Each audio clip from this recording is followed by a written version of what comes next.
আপনারা দেখছেন smart knowledge YouTube channel. তো বন্ধুরা, কনস্টেবল পদে বিজ্ঞপ্তি প্রকাশিত হয়েছে। তো এখানে 20,000-এর কাছাকাছি ভ্যাকেন্সি রয়েছে। আজকে আমরা এই ভিডিওতে বিস্তারিত সম্পূর্ণ তথ্য আলোচনা করব। আপনাদের শিক্ষাগত যোগ্যতা কীরকম লাগবে, আপনাদের বয়স কত লাগবে, আপনারা আবেদন কীভাবে করুন, সম্পূর্ণ তথ্য complete information A to Z আপনারা এই ভিডিওতে পেয়ে যাবেন। সঙ্গে থাকুন, ভিডিওটি শেষ পর্যন্ত দেখুন। চ্যানেল নতুন দর্শক অবশ্যই চ্যানেলটিকে সাবস্ক্রাইব করে দেবেন, সঙ্গে অল করে রাখবেন প্রতিনিয়ত যে কোনো সরকারি এবং বেসরকারি সবার আগে চাকরির খবর আপডেট পাওয়ার জন্য। তো বন্ধুরা, যেখানে আমাদের রাজ্য সরকার পশ্চিমবঙ্গের চাকরি, ঠিক আছে, পশ্চিমবঙ্গের চাকরি যেখানে স্থগিত বর্তমানে রয়েছে, কোনো রকম কোথায় কিন্তু চাকরির নোটিফিকেশন প্রকাশিত হচ্ছে না, পিআরবি কথা বলছি, এবং আদার্স রিক্রুটমেন্ট নোটিফিকেশন রাজ্যে কিন্তু প্রকাশিত হচ্ছে না। তো সেখানে কিন্তু বন্ধুরা central selection board of constable বিহারে কিন্তু নতুন নিয়োগের বিজ্ঞপ্তি প্রকাশিত হয়েছে কনস্টেবল পদে। তো এখানে কিন্তু পশ্চিমবঙ্গের সব জেলা থেকেই আবেদন করতে পারবেন। তো বন্ধুরা, কোনো চিন্তার বিষয় নেই। অনেকে হয়তো ভাবছেন এটা বিহার পুলিশ কনস্টেবল পদে বিজ্ঞপ্তি প্রকাশিত হয়েছে। তো বন্ধুরা, বিহার পুলিশ কনস্টেবল পদে বিজ্ঞপ্তি প্রকাশিত হলেও পশ্চিমবঙ্গের সব জেলা থেকেই আপনারা আবেদন করতে পারেন, কোনো রকম সমস্যা না। কারণ ব্যাপারটা হচ্ছে, এর আগেও কিন্তু কনস্টেবল পদে বিজ্ঞপ্তি প্রকাশিত হয়েছিল। অনেকেই বর্তমানে এখন চাকরি কর্মরত রয়েছে মানে বিহারে, এবং টিচার পোস্টেও কিন্তু বিজ্ঞপ্তি প্রকাশিত হয়েছিল, এবং বিহারে কিন্তু বর্তমানে চাকরি কর্মরত রয়েছেন। তো কোনো কিন্তু সমস্যা না বন্ধুরা, পশ্চিমবঙ্গের সব জেলা থেকেই আপনারা আবেদন করতে পারবেন। এখানে 20,000-এর কাছাকাছি ভ্যাকেন্সি রয়েছে। প্রথমে আপনারা central selection board of constable official site visit করবেন। ভিজিট করার পর আপনারা দেখতে পাচ্ছেন 11/3/25 তিনটি নোটিশ প্রকাশিত হয়েছে। আমরা চলে আসছি বিস্তারিত সমস্ত তথ্য আপনারা অফিসিয়াল দিয়ে আপনারা জানতে পারবেন। অফিসিয়াল সাইট ভিজিট করবেন, ভিজিট করার পর আপনারা অফিসিয়াল নোটিফিকেশনটি আপনারা ডাউনলোড করে নেবেন। তো আমরা চলে আসছি বিস্তারিত। আপনারা অবশ্যই দেখতে পাচ্ছেন অফিসিয়াল নোটিফিকেশন। তো বন্ধুরা, এটা আপনাদের হিন্দিতে রয়েছে, হিন্দি ল্যাঙ্গুয়েজে রয়েছে। তো এটা আমরা চলে আসছি। আপনারা অবশ্যই দেখতে পাচ্ছেন 19,838 টোটাল ভ্যাকেন্সি রয়েছে। এখানে কিন্তু ক্যাটাগরি ওয়াইজ ডিভাইডেড রয়েছে 19,838। তো আমরা চলে আসছি বিস্তারিত ইংলিশ ল্যাঙ্গুয়েজে, ঠিক আছে, এটা কিন্তু হিন্দি ল্যাঙ্গুয়েজে রয়েছে।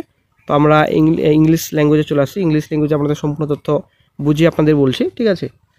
তো প্রথমে চলে আসছি ইম্পর্ট্যান্ট ডেটস। তো অনলাইনে আপনারা আবেদন কবে থেকে করতে পারবেন? তো 18 মার্চ থেকে আবেদন স্টার্ট, দেন 18 এপ্রিল পর্যন্ত কিন্তু আপনারা অনলাইনে আবেদন করতে পারবেন। এক্সাম ডেট পরবর্তী সময়ে আপনাদের নোটিফাই করে দেওয়া হবে অফিসিয়াল সাইটে। দেন চলে আসছি নেক্সট এর এডুকেশন কোয়ালিফিকেশন। তো ক্যান্ডিডেট পাস 10+2, তো এইচএস পাস করা থাকলে কিন্তু আপনারা আবেদন করতে পারবেন। তার দেন আপনাদের application fee general EWS OBC EC and S 675 টাকা আপনাদের অ্যাপ্লিকেশন ফি লাগবে। এসএসটি যারা ক্যান্ডিডেট রয়েছেন 180 টাকা আপনাদের ফি লাগবে।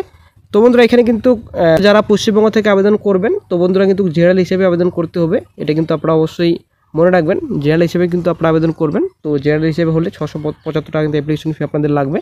দেন আপনাদের এজ লিমিট, তো মিনিমাম আপনাদের 18, তো 18 বছর থেকে আপনারা ম্যাক্সিমাম আপনাদের রয়েছে আপনাদের 28, তো 28 বছর পর্যন্ত কিন্তু আপনারা আবেদন করতে পারবেন। তো বন্ধুরা, এখানে কিন্তু এসসি এসটি ওবিসি কিন্তু কোনো রকম পড়বে, তো কোনো রকম কিন্তু ওখানে রিল্যাকশন দেওয়া হবে না। ওবিসি যারা ক্যান্ডিডেট রয়েছেন কোনো রকম কিন্তু রিল্যাকশন নেই। এসটি যারা ক্যান্ডিডেট রয়েছেন, তো 28 যেটা ইয়ার্স রয়েছে ম্যাক্সিমাম এজ, তো ইউআর হিসেবে কিন্তু ধরা হবে আদার্স স্টেটে, ঠিক আছে। দেন চলে আসছি next total vacancy 19,838 total vacancy রয়েছে। এখানে জেনারেল 7,935, ইডব্লিউএস 1,983, দেন এসসি 3,174। অত বেশি আমাদের দেখে লাভ নেই, আমরা জেনারেল আমরা দেখবো শুধুমাত্র। জেনারেল 7,935 টোটাল ভ্যাকেন্সি রয়েছে। তো 19,838 টোটাল শূন্যপদের সংখ্যা রয়েছে সব মিলে, ঠিক আছে। দেন চলে আসছি নেক্সটে ফিজিক্যাল এলিজিবিলিটি। তো ফিজিক্যাল এলিজিবিলিটির মধ্যে আপনাদের মেল 1.6 কিলোমিটার ইন 6 মিনিট আপনাদের রয়েছে। তো 6 মিনিট আপনাদের কমপ্লিট করতে হবে রান। তারপর হাই জাম্প রয়েছে 4 ফিট আপনাদের রয়েছে। তারপর আপনাদের ইউআর ওবিসি যারা ক্যান্ডিডেটস রয়েছেন 165 সেমি আপনাদের হাইট লাগবে। যারা ইবিএসি যারা ক্যান্ডিডেটস রয়েছেন 160 সেমি, এসএসটি 160 সেমি, গোর্খা যারা রয়েছেন 160 সেমি আপনাদের লাগবে, ঠিক আছে। তো চেস্ট আপনাদের 81 এবং 5 সেমি এক্সট্রা ফোলাতে হবে, 6 সেমি আপনাদের লাগবে, ঠিক আছে। দেন ফিমেল ক্যান্ডিডেটস যারা রয়েছেন 1 কিলোমিটার রান 5 মিনিট আপনাদের কমপ্লিট করতে হবে। 3 ফিট আপনাদের হাই জাম্প রয়েছে, 155 সেমি আপনাদের রয়েছে অল ক্যাটাগরির ক্ষেত্রে, ঠিক আছে। দেন আরও একটা রয়েছে গোলা ফেক রয়েছে, তো 16 পাউন্ড 16 ফিট রয়েছে, এবং যারা ফিমেল ক্যান্ডিডেটস রয়েছেন 12 পাউন্ড 12 ফিট রয়েছে। দেন চলে আসছি নেক্সটে ডকুমেন্ট, কী কী ডকুমেন্টস আপনাদের আপলোড করতে হবে। একটা প্রথমে ভ্যালিড মোবাইল নাম্বার লাগবে, ভ্যালিড ইমেল আইডি লাগবে, স্ক্যান আপনাদের রিসেন্ট পাসপোর্টের ফটোগ্রাফ আপনাদের লাগবে জেপিজি পিএনজি ফরম্যাটে, ঠিক আছে। দেন স্ক্যান হিন্দি অথবা ইংলিশ ল্যাঙ্গুয়েজের সিগনেচার আপনাদের লাগবে। দেন চলে আসছি নেক্সটে পে স্কেল স্যালারি 21,700 থেকে 69,100 টাকা আপনাদের স্যালারি দেওয়া হবে। লেভেল 3তে আপনাদের স্যালারি রয়েছে। সিলেকশন প্রসেস আপনাদের রিটেন এক্সামিনেশন, ফিজিক্যাল এক্সাম, দেন আপনাদের মেরিট লিস্ট প্রকাশিত হবে। দেন চলে আসছে নেক্সট সিলেবাস সংক্রান্ত যেটা রয়েছে আপনাদের দ্য এক্সাম, যেটা আপনাদের রয়েছে অবজেক্টিভ কোশ্চেন থাকবে, এমসিকিউ টাইপ কোশ্চেন থাকবে। তো এখানে কোশ্চেনের মধ্যে আপনাদের 2 ঘন্টা এক্সামিনেশন ডিউরেশন থাকবে, 100টি কোশ্চেন 100 নম্বর। ইংলিশ, হিন্দি আপনাদের রয়েছে, জিএ রয়েছে, সিএ রয়েছে, ম্যাথ রয়েছে, জেনারেল সায়েন্স রয়েছে। তো 100টি কোয়েশ্চেন, 100 নম্বর আপনাদের পরীক্ষা, 2 ঘন্টা এক্সামিনেশন ডিউরেশন থাকবে। এখানে সম্পূর্ণ ডিটেলস রয়েছে, ঠিক আছে।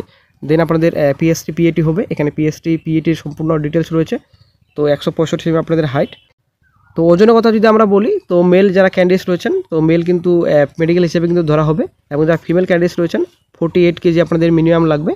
তো মেল ক্যান্ডিডেটস আপনাদের অ্যাকর্ডিং টু হাইট হিসেবে কিন্তু আপনাদের ধরা হবে ওজন আপনাদের। আশা করি আপনারা বুঝতে পারলেন, সমস্ত তথ্য নিয়ে কিন্তু আলোচনা করা হয়েছে। তো ইন্ডিয়ান সিটিজেন, ভারতীয় নাগরিক হয়ে থাকলে কিন্তু বন্ধুরা আপনারা আবেদন করতে পারবেন। পশ্চিমবঙ্গের সব জেলা থেকেই আপনারা আবেদন করতে পারবেন। তো আবেদন ফি একটু বেশি, তবে এইবার হিসেবে কিন্তু আপনাদের আবেদন করতে হবে। সম্পূর্ণ কিন্তু আপনার জেলা হিসেবেই গ্রাহ্য হবে যদি আপনারা আবেদন করেন। তো পশ্চিমবঙ্গের সব জেলা থেকে আবেদন করা যাবে, কোনো রকম সমস্যা না। অনেকেই বলবেন আবেদন করা যাবে না, কিন্তু কোথায় কান দেবে না, কোনো সমস্যা না, ফালতু কোথায় আপনারা কান দেবেন না, সব জেলা থেকে আপনারা আবেদন করতে পারেন পশ্চিমবঙ্গের।